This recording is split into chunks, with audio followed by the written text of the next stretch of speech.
classes since we've been here have always had that COVID year, like they couldn't come back if they wanted to. I mean, is there like a different kind of urgency?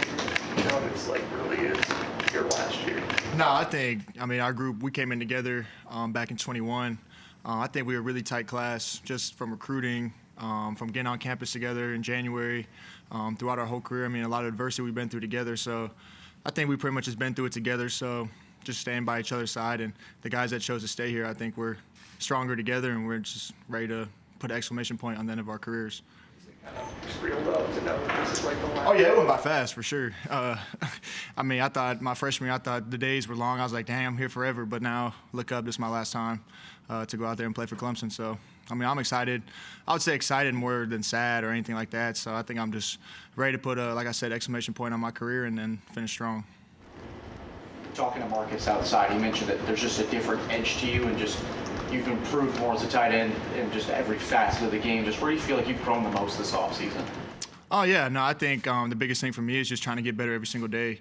Find one thing each practice, each period, to really focus on that. And then ultimately that would translate to my overall game just being that much better. So I think there really isn't one thing that I specifically feel like I needed to work on or something I was like really focused on. But I think the number one thing this offseason was just getting my body right, ready to play, 16, 17 games this season, kind of just getting ready for that mentally and physically, and then kind of just, like I said, focusing on the little things, and then just taking my game to trying to be the best version of myself.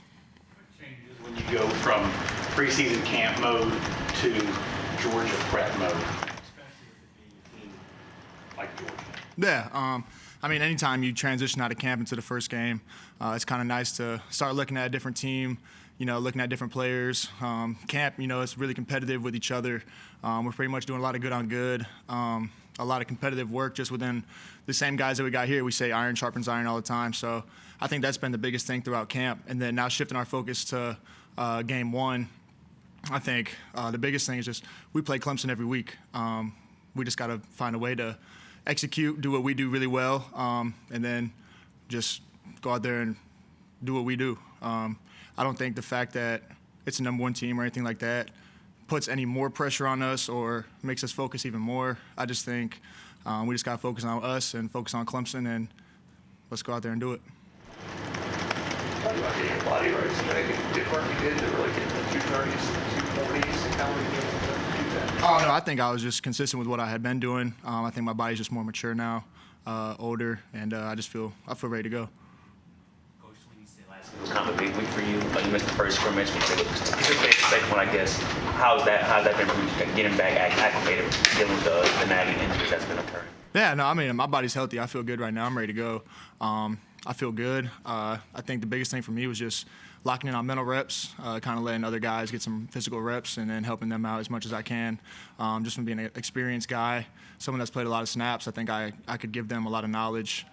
Just stuff that I can see, stuff that I pick up on, and kind of just try and help them out. We got a lot of talented young tight ends, so kind of just help them progress their careers and help us contribute on the field faster. How have you kind of seen those younger tight ends progress from the spring entering into the 2024 season?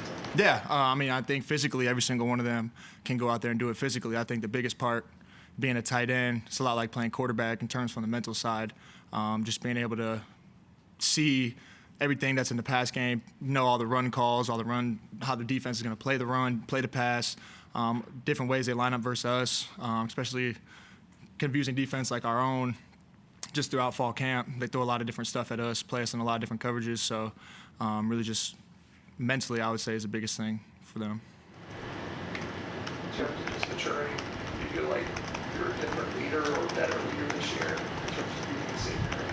Yeah, I think I've always felt like I was a leader. I always felt like guys watched what I was doing, but I think now it's just on a much larger scale. I feel like, I hold that title well. Like, I don't really take it lightly.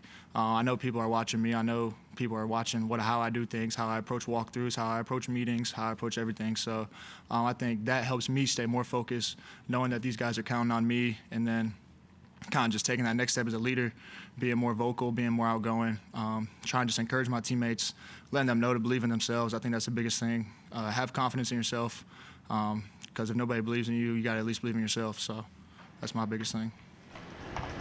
How different do you think this It's just having more experienced guys and possibly more leadership. Yeah. No, I think our offense has been great. Even just going back to the spring, I think we had a lot of leaders step up and kind of work throughout the summer, kind of build that leadership style, build their own type of style that they want to lead by. And then I think we just got a lot of guys that have played a lot of snaps, guys that are experienced, guys that are really respected on the team. So I think just all coming together and then leading this team where we want to go and doing what we can as an offense to take us there.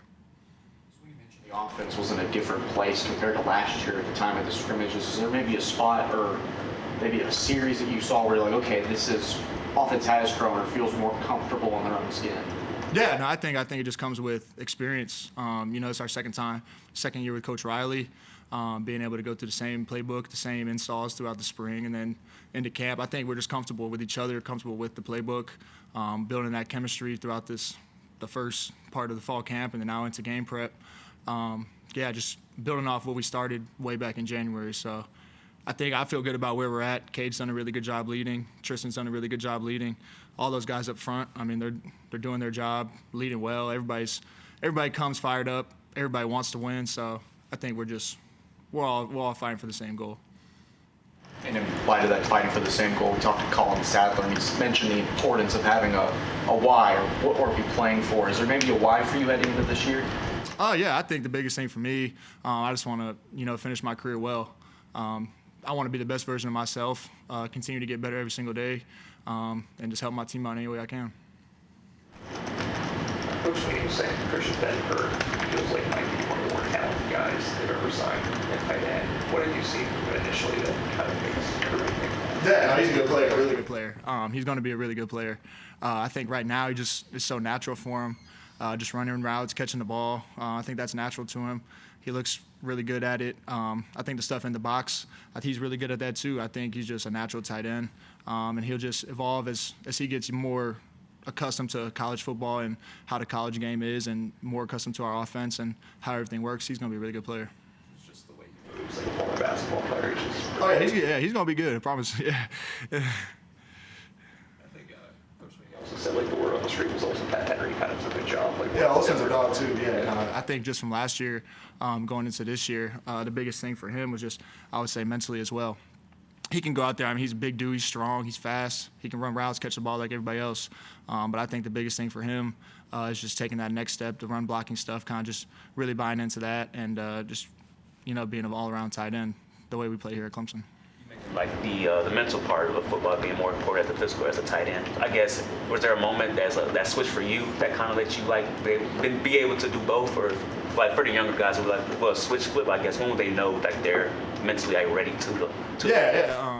I came in. I was young. I could catch the ball. I could run routes, but then I had to realize that there's a whole nother parts of the game that's not just physical. It's all mental, knowing what to do, knowing the calls, knowing what other people are doing. I think the biggest thing is just reps. Just doing the same thing over and over, and then eventually going back and watching it on tape, and then being able to see this. Okay, I could have done this. This is where these guys are going to be now. And just like that's my thing, is being an older guy, having a lot of experience, just trying to help those guys out as much as I can based off what I've seen, based off what I know about football, and kind of just trying to help them out and accelerate that process as much as possible. You talked about Cade Klubnik earlier. Besides his leadership, what else has he grown on throughout this offseason? Yeah, Cade's been awesome. He's a really good dude. I think he's just kind of being more comfortable within himself, kind of just being real more authentic, a really relatable leader. He's done a great job taking command of this offense, taking command of guys, just even like summer workouts in the weight room and stuff, just leading on a consistent basis. And I think, guys are ready to go to war for him, so we're ready. Authentic and relatable, I guess. How does he do that? I guess how does he portray those things? Just being vulnerable about things, or talking about things he wants, or like how do you? Yeah, I think he's just a cool guy to be around. I think he's just being more of himself, kind of just hanging out with the guys and kind of just being more relaxed and just kind of doing what he does really well. So we're excited. Josh Savage, I guess he sees kind of one of the biggest differences in the offense, just the more explosive plays in practice, just executing certain things better, and for these explosive players going vertical up the field, it looks creating more of that. Yeah, I think, we got a lot of playmakers on our team, so I think just finding different ways to get them the ball and then letting them do their thing is the biggest thing. And then everybody, everybody's got to do their job. We got 11 guys doing their job. Good things happen. So we got the playmakers, we got the guys. We just got to go out there and do it. As Clemson as a whole, kind of, you guys embrace the underdog role. I know that in the preseason poll, Clemson's ranked 14. I guess entering this week 1 against Georgia. I guess how have you guys taken on that underdog role? No, we're not the underdog. We're just laying low right now. We'll be ready. Anything else for Jade? All right, thank you, Jade. Appreciate you guys. Thank you.